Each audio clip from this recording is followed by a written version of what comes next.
विघ्नहर्ता श्री गणेश, श्री गणेश, श्री गणेश।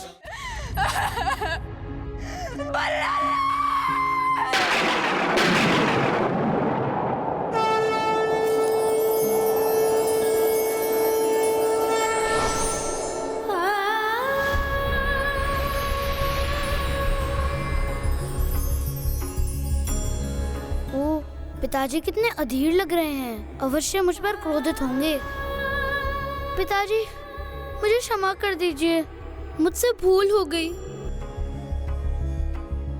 मैं विश्वास दिलाता हूँ आज के बाद ऐसा कभी नहीं होगा। नहीं पुत्र, तुम्हारे जीवन का अंत कैसे हो सकता? तुम हमें छोड़कर कैसे जा सकते हो?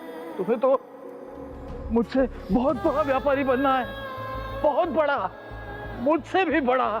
पिताजी ये कैसे देख रहे हैं? पुत्र तुम कैसे चले गए पुत्र? तुम्हारे माँ तुम्हारे बिना क्या करेगी पुत्र? मैं यहाँ हूँ तो वहाँ कैसे हूँ? और माँ मुझे गोद में भरकर क्यों रो रही हैं? और ये क्यों कह रही हैं कि मैं चला गया हूँ? मैं तो यही हूँ माँ, मैं तो यही हूँ, मैं कहीं नहीं गया। माँ रोइए मत। माँ आप सुन क्यों नहीं रही हैं? तुम तो प्रभु की कृपा के रूप हो बल्लाल। प्रभु तुम्हें कैसे छीन सकते हैं हमसे? तुम मुझे छोड़ के कहीं नहीं जा सकते बल्लाल, उठो। पिताजी आप ही कहिए ना उन्हें, आप ही बताइए ना उन्हें कि मैं आप दोनों के पास हूँ। बताइए ना पिताजी। पिताजी आप क्रोधित है ना? ठीक है, आप उस ऋणी की भांति मुझे भी दंड देकर अपना क्रोध शांत कर लीजिए। पिताजी आप माँ को रोने से रोकिए।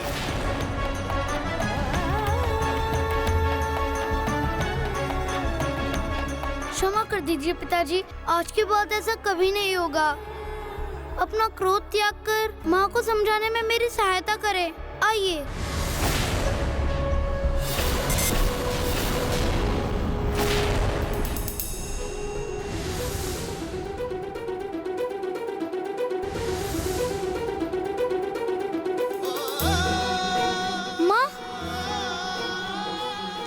माँ, पुत्र उठो माँ, पुत्र, पुत्र,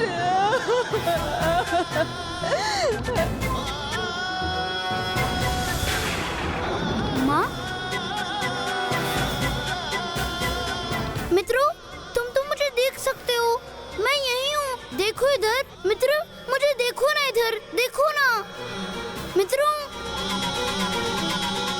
मित्रों मैं गेंद उठाता हूँ, फिर उसके बाद हम सब भूलकर खेलेंगे, सब पहले जैसा हो जाएगा।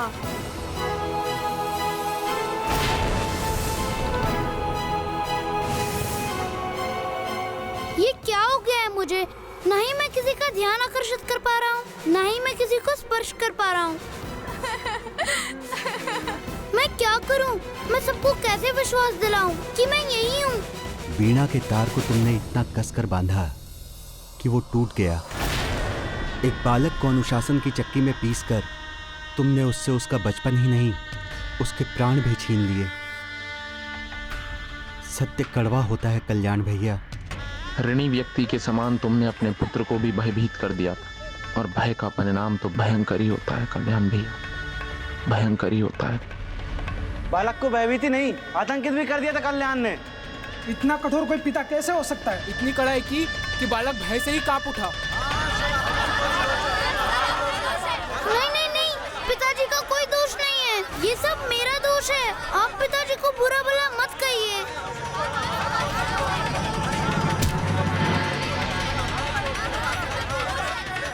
क्यों हुआ? उसमें मेरा दोष था, पिताजी का कुछ नहीं था। देखो वो तो चला ही गया, अपनी इच्छा जो लाद दी थी इसने उसके ऊपर। हाँ भाई, कल्याण ने एक नहीं सुनी तो अपनी करो, मत सुनो किसी की। तो लो अब भूख तो। कोई मुझे क्यों नहीं सुन सकता? क्यों नहीं सुन सकता? मैं तुम्हें सुन सकता हूँ।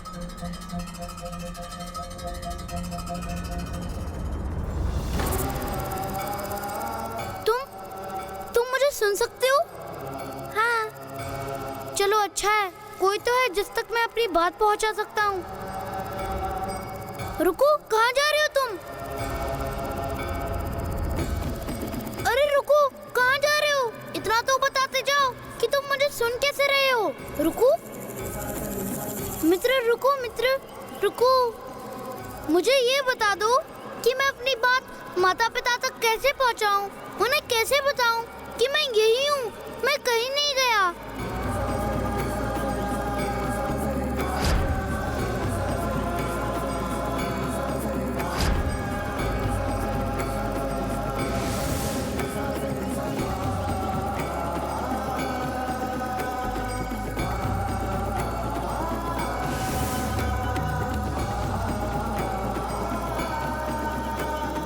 तुम तो मेरे मित्र हो।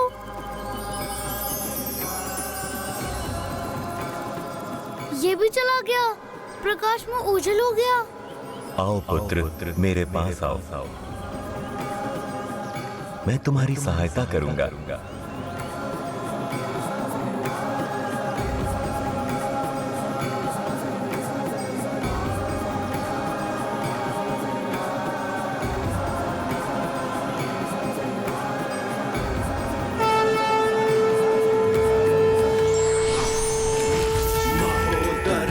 ख्यातो ज्ञान ब्रह्म प्रकाशकः। कौन है ये? मोहासुरस्य शत्रुर्वै आहुवाहनगः स्मृतः। यहाँ ये मिष्ठान और दुर्वा कहाँ से आ गए? गजाननं भूतागणाधिसेवितम्। किंतु जो भी है, कितने दिव्य है ये।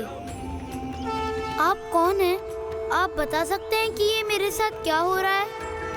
और मेरा मित्र वो कीट कहाँ गया? मेरा तो एक ही परिचय है पुत्र, मैं ईश्वर हूँ। मैं तो एक ही। किंतु गणेश जी, मुझे आपके बारे में कुछ नहीं पता। मुझे तो ये भी नहीं ज्ञात कि ईश्वर कैसे होते हैं, और उससे भी अधिक मेरे मन में अनेकों प्रश्न हैं स्वयं को लेकर, क्योंकि मैं ये भी नहीं समझ पा रहा हूँ कि मुझे हुआ क्या है। अच्छा, तो मैं सर्वप्रथम तुम्हें लेकर तुम्हारे प्रश्न का ही उत्तर देता हूँ। सुनो, तुम्हें बस इतना हुआ कि तुम अपने पिता से भयभीत हो गए और गिर गए, आहत हो गए, और अब तुम जीवन और मृत्यु के बीच की अचेत अवस्था में हो। और यदि तुम फिर जागृत होना चाहते हो तो तुम्हें उसका अवसर भी मिलेगा। हाँ, मुझे अवसर चाहिए। मेरी माँ का दुख, पिताजी पर लगते दोष सहना मेरे लिए असहनीय है। तो हो जाओ जागृत। कौन रोक रहा है तुम्हें पुत्र? क्या? पिताजी के क्रोध का भय है मुझे। भय से दूर नहीं जाना चाहिए, उसका सामना करना चाहिए। भय जीवन में सफलता की सबसे बड़ी बाधा है। तुम्हारी सफलता और अपनी महत्वाकांक्षा के दो पाटों के बीच तुम्हें दबाकर तुम्हारे पिता ने तुम्हारे भीतर भय का वास करा दिया, किंतु तुम्हें अपने भीतर के भय को बाहर फेंकना होगा। जीवन में संतुलन अति आवश्यक है। जितनी शिक्षा आवश्यक है, उतने ही खेल और मनोरंजन भी आवश्यक है। तभी कोई भी व्यक्ति अपने कार्य को लगन के साथ कर सकता है। इसलिए भय को त्याग कर ही अपने हृदय की पुकार सुनकर अपनी रुचि अनुसार उचित निर्णय लेकर आगे बढ़ने से ही महान सफलताएं प्राप्त की जा सकती हैं। अच्छा है, सुझाव तो अच्छा है, और मैं भयमुक्त होने का प्रयास भी करूंगा। किंतु मेरे मित्र, मेरे ईश्वर, आप मेरे साथ रहकर मेरी सहायता करेंगे ना? मैं तो सदा तुम्हारे साथ हूँ। यदि जो तुम कर रहे हो उसमें तुम्हें पूर्ण विश्वास है तो तुम कभी ऐसी उलझन में पड़ोगे ही नहीं, और कभी पड़ भी गए तो स्वयं उससे निकलने का मार्ग ढूंढ लोगे। मैं अब जागृत होने के लिए तैयार हूँ, किंतु मुझे आपके बारे में सब कुछ जानना है, जैसे आप मेरे बारे में जानते हैं। पुत्र, मैं तुम्हें लेकर सब जानता हूँ, क्योंकि ये तो मेरा कर्तव्य है, और तुम भी मेरा पूर्ण परिचय प्राप्त कर ही लोगे। किंतु उचित समय पर उचित माध्यम से। किंतु कब? वो समय कब आएगा? जब तुम इस अचेतावस्था से निकलकर चेतना प्राप्त करोगे और फिर धर्म पथ पर चलोगे। स्मरण रखो, अभी तुम्हारा कर्तव्य पूर्ण नहीं हुआ। तब तो मुझे शीघ्र जागृत होना होगा। माँ रो रही होंगी, मेरी सहायता कीजिए ना गणेश जी।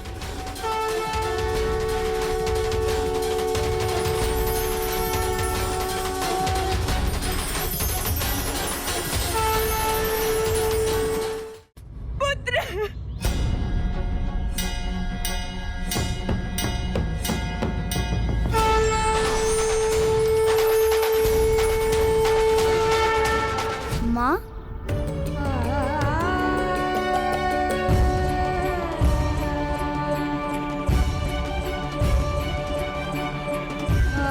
पुत्र, तुम जीवित हो पुत्र। बल्लाल, तुम जीवित हो।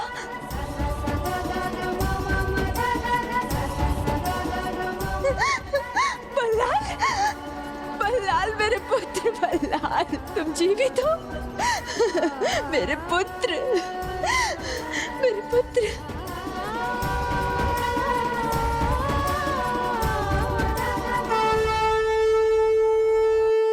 तुम सब मुझे ऐसे क्यों देख रहे हो मित्रों? ये तो चमत्कार है, बहुत बड़ा चमत्कार है। हाँ, अन्यथा मृत्यु के बाद कोई जीवित नहीं होता। हाँ, मैं जानता हूँ, ये मेरे मित्र, मेरे ईश्वर गणेश जी का चमत्कार है। क्या हुआ? आप सब लोग यहीं पर हैं? जाइए, जाइए अपना कार्य कीजिए। मेरा पुत्र अब कुशल है। चलिए, जाइए। तो जाओ।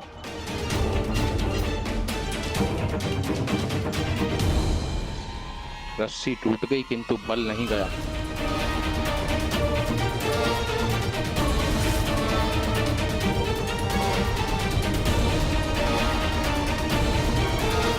बस स्वामी, आज मैं आपको इसे एक भी शब्द नहीं कहने दूंगी।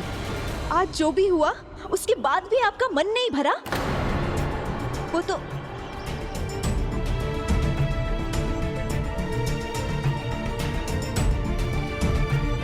भय से दूर नहीं जाना चाहिए, उसका सामना करना चाहिए। भय जीवन में सफलता की सबसे बड़ी बाधा है। क्षमा कर दीजिए पिताजी, कुछ दिनों से बिना आपकी अनुमति के मैं अपने मित्रों के साथ खेल रहा था। तुम कुशल हो ना पुत्र? हाँ पिताजी, मैं कुशल हूँ, किंतु मैं इसके लिए भी क्षमा चाहता हूँ कि मेरे कारण आपको बुरा भला सुनना पड़ा। इस समय इस बात का कोई महत्व नहीं है पुत्र, किंतु तुमने जो किया, मेरी आंखों में धूल झोंककर अन्य बालकों के साथ खेलकूद किया, क्या यह उचित था? किंतु मेरे मित्र, मेरे ईश्वर, आप मेरे साथ रहकर मेरी सहायता करेंगे ना? मैं तो सदा तुम्हारे साथ। यदि आप मेरे साथ हैं, तो मैं बता देता हूँ, मेरे भीतर बैठा भय इतनी शीघ्र मुझे अपने प्रभाव से मुक्त नहीं होने देगा। बोलो पुत्र, मैंने कुछ पूछा है तुमसे? नहीं पिताजी, ये उचित नहीं था। अच्छी बात है, तुम्हें अपनी भूल समझ में आ गई, किंतु सदा स्मरण रखना पुत्र, मैं ये जो कर रहा हूं तुम्हारे स्वर्णिम भविष्य के लिए कर रहा हूं। तुम्हें अपने से भी अधिक निपुण और सफल व्यापारी बनाने के लिए कर रहा हूं। इसलिए आशा करता हूं फिर ऐसी घटना कदापि नहीं होगी।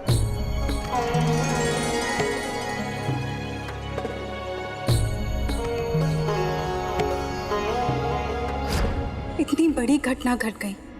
कल्याण ने अपने पुत्र को खोकर पाया, किंतु तब भी उसमें कोई बदलाव नहीं आया। जो होना चाहिए जब वो नहीं होता है, तो कुछ ऐसा होता है देवी, जिससे अनहोनी ही होनी हो जाती है। पिता की लालसा के बोझ से दबा हुआ बालक भय और दुख से घिरा हुआ बालक होता है। जब वर्तमान में दुख हो, तो भविष्य कैसे सुखद हो सकता है? कल्याण ये अभी भी नहीं समझा था, किंतु समझना तो उसे था ही। स्वामी, आप कभी बिना पहली बुझाए कभी कुछ क्यों नहीं बताते? आगे क्या हुआ ये बताइए ना स्वामी। बल्लाल का जीवन एक कठपुतली की भांति हो गया था। अपने पिता के निर्देशों पर चलने के लिए वो बाध्य था, किंतु एक सच्चा भक्त अपनी भक्ति कभी नहीं त्यागता। अपने प्रभु के प्रति उसका अटूट विश्वास कभी नहीं टूटता। वो वृक्ष की जड़ में दुर्वा चढ़ाता रहा, उसके आभार स्वरूप कि उस कीट ने उसे प्रभु महागणाधिपति से मिलवाया था।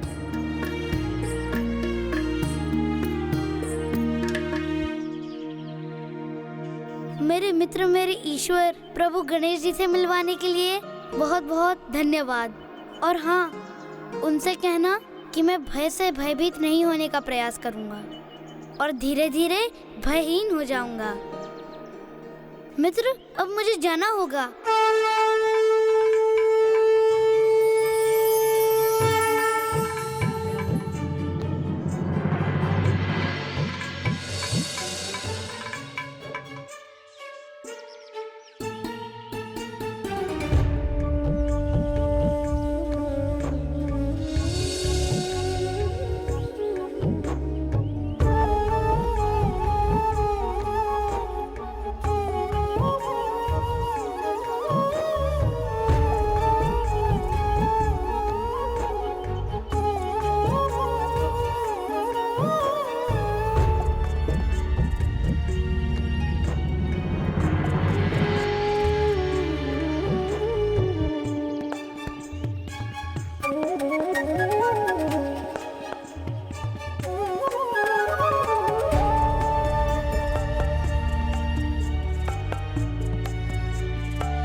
नहीं,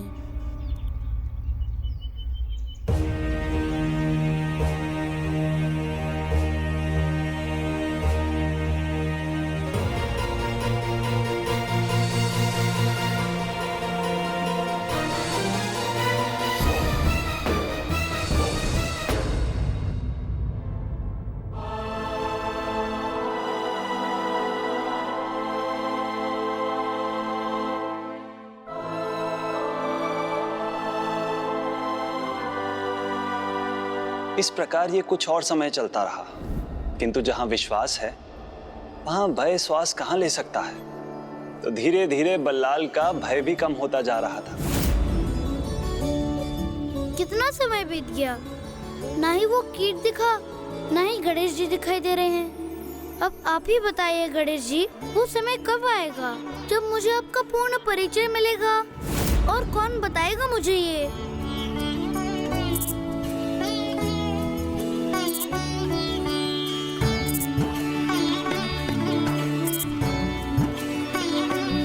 मित्र, तुम आ गए?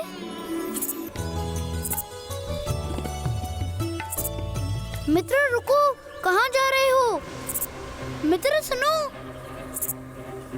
अरे कहाँ जा रहे हो? मुझे गणेश जी के पास लेकर जा रहे हो क्या? रुको रुको मेरे लिए। किंतु मुझे तो गुरुकुल भी जाना है, इसके पीछे गया तो देर हो जाएगी, और देर हुई तो पिताजी का क्रोध जाग जाएगा।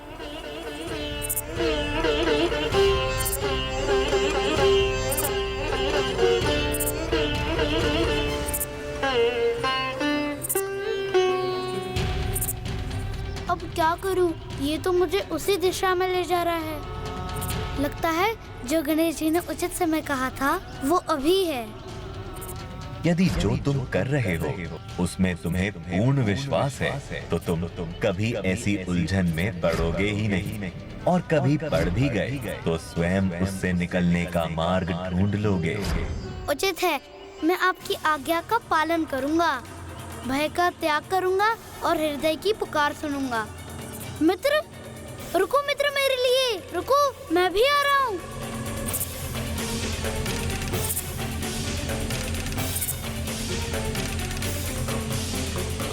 अभी तो यही था, कहाँ गया? अब कहाँ ढूंढूं उसे मैं?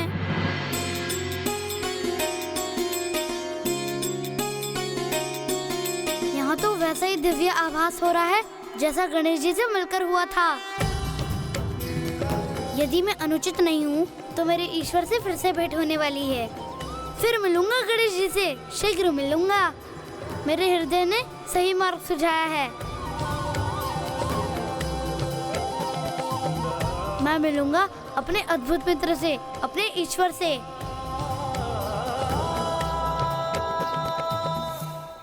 गणेश जी,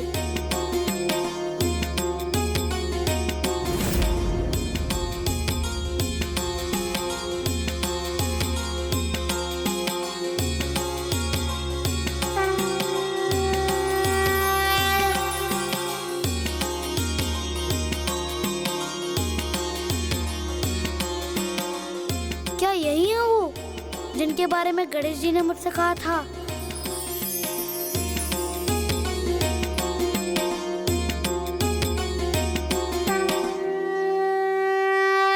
स्वागत है पुत्र। मुझे तुम्हारी ही प्रतीक्षा थी।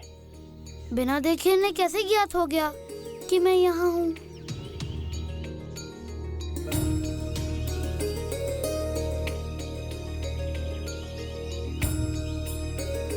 आओ पुत्र।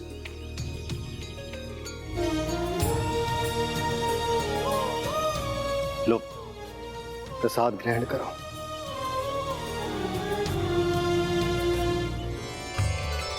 पुत्र, जिस प्रकार मेरे प्रभु श्री गणेश ने तुम्हें यहाँ आने का संकेत दिया, वैसे ही उन्होंने मुझे भी तुम्हारे यहाँ आगमन का संकेत दिया। अच्छा, आप ही हैं वो जिनके बारे में गणेश जी ने मुझे बताया था? मैं तो उनके अनगिनत भक्तों में से मात्र एक भक्त हूँ, मुदगल। प्रणाम ऋषिवर। प्रभु ने कहा था कि आप उनके बारे में मुझे सब बताएंगे। हाँ पुत्र, अवश्य। मेरे प्रभु, तुम्हारे प्रभु, वो तो सर्वत्र हैं, सर्वशक्तिशाली हैं, सर्वज्ञाता हैं, परम परमेश्वर है। वो आदि भी हैं, वही अंत भी है। सृष्टि में यदि एक पत्ता भी हिलता है तो वो भी उनकी इच्छा से हिलता है। उनकी दृष्टि से कुछ नहीं छुपा है पुत्र, क्योंकि सृष्टि का संपूर्ण क्रियाकलाप उन्हीं की कृपा से चलता है।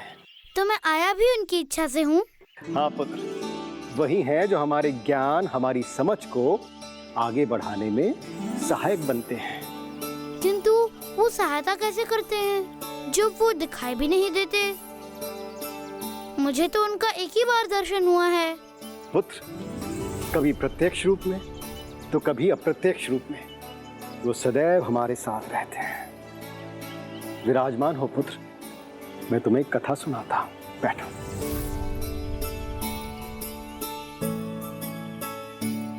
आओ पुत्र, मैं तुम्हें एक उदाहरण देता हूँ। एक ऋषिवर पथरीले पहाड़ के मार्ग से जा रहे थे। तभी अचानक उन्हें एक चिड़िया का मीठा स्वर उनके कानों में गया। वो आश्चर्यचकित होकर रुके। ऐसे स्थान पर चिड़िया कहां से आ गई? उसी मार्ग पर बस ये पता लगाने वो रुके, और तभी आगे के मार्ग पे चट्टान गिर गई। यदि ऋषिवर उस मार्ग पे आगे बढ़ रहे होते तो चट्टान के नीचे कुचल गए होते।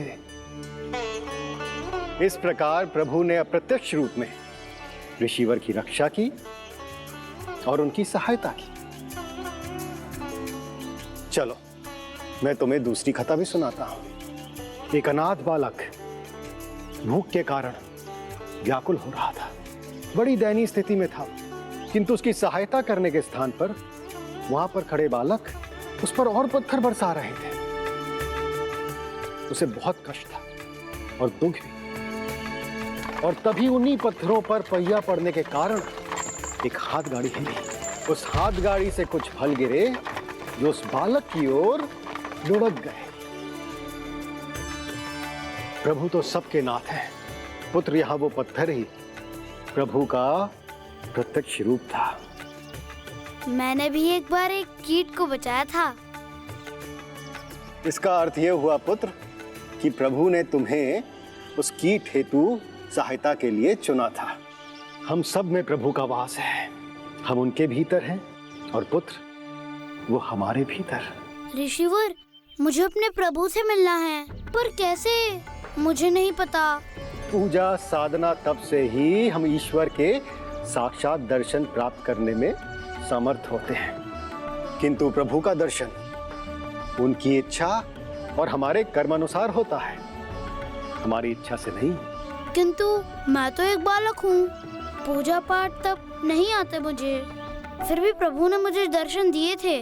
तब तो तुमने जाने अनजाने में ऐसा कर्म किया है जिससे प्रभु तुमसे अत्यंत प्रसन्न हुए हैं, तभी तो प्रभु ने तुम्हें दर्शन दिए हैं। किंतु मैं तो उनके फिर से दर्शन करना चाहता हूँ, उनसे मिलना चाहता हूँ। पुत्र, भक्ति तो भक्त के भाव से है।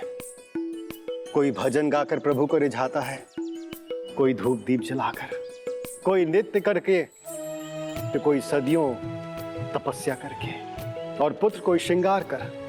प्रत्येक भक्त का भाव अलग हो सकता है, किंतु उनकी सच्ची भक्ति, उनकी भावना और सच्ची श्रद्धा एक है। तुम प्रभु की भक्ति के लिए उनकी मूर्ति स्थापन कर सकते हो। हर भक्त अपने प्रभु को पाना चाहता है, किंतु एक बार फिर स्मरण करा दूं, प्रभु का दर्शन उनकी इच्छानुसार होता है, हमारी इच्छानुसार नहीं।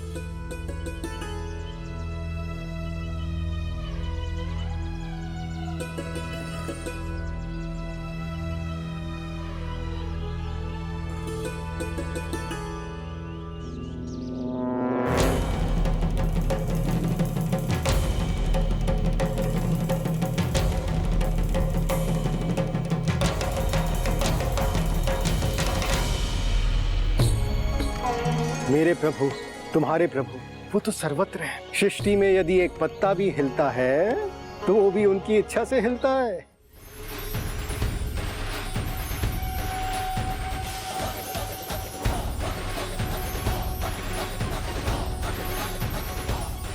सब जगह गणेश जी ही दिखाई देते हैं।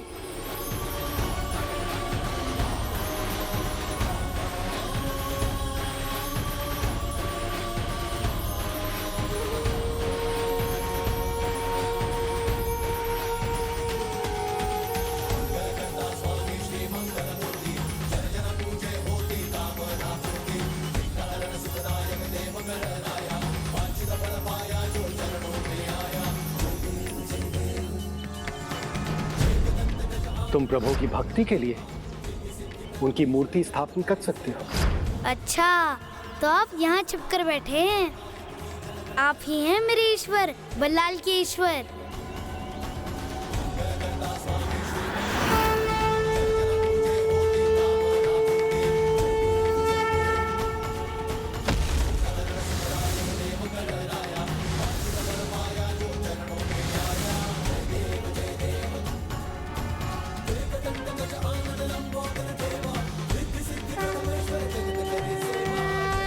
मेरे ईश्वर तो मुझे मिल गए, अब उचित स्थान ढूंढना है।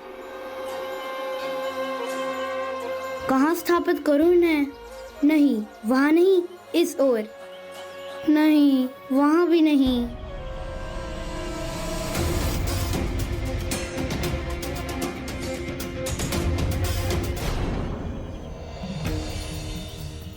जहाँ पर प्रभु के पहली बार दर्शन हुए थे, उससे उचित स्थान और क्या हो सकता है?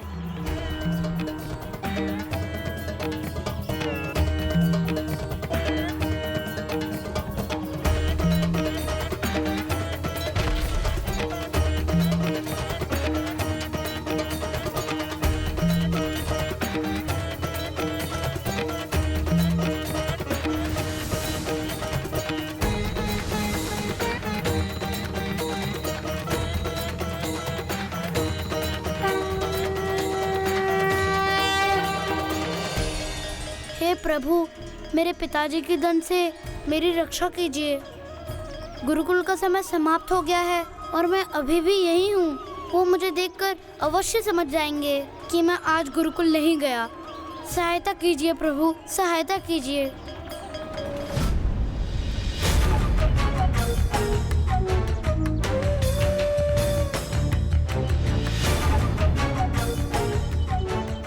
आपको भूख लगे तो खा लीजिएगा प्रभु, माँ ने मेरे लिए दिया था।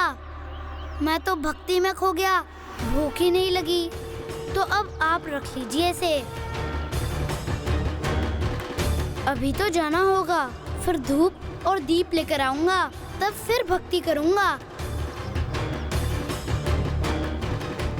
हाँ, और एक बात प्रभु, मेरे मित्र मेरे साथ खेलना चाहते हैं। वो मुझे जाते देखकर फिर रोकेंगे मुझे। तो प्रभु कोई मार्ग निकालिएगा जिससे मैं उनके साथ खेल सकूं। बस अभी और कुछ नहीं मांगूंगा।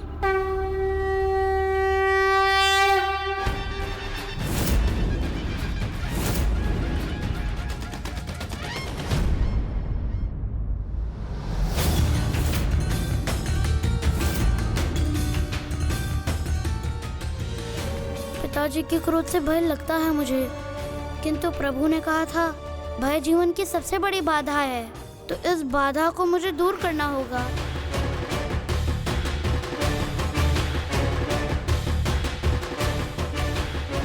ओम गणपतये नमः।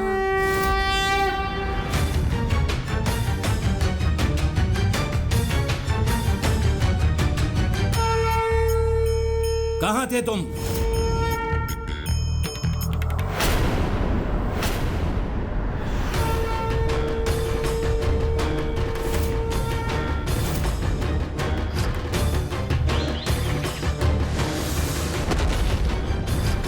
गणेश जी, जिस प्रकार आप सभी की रक्षा करते हो, मेरी भी रक्षा करे प्रभु।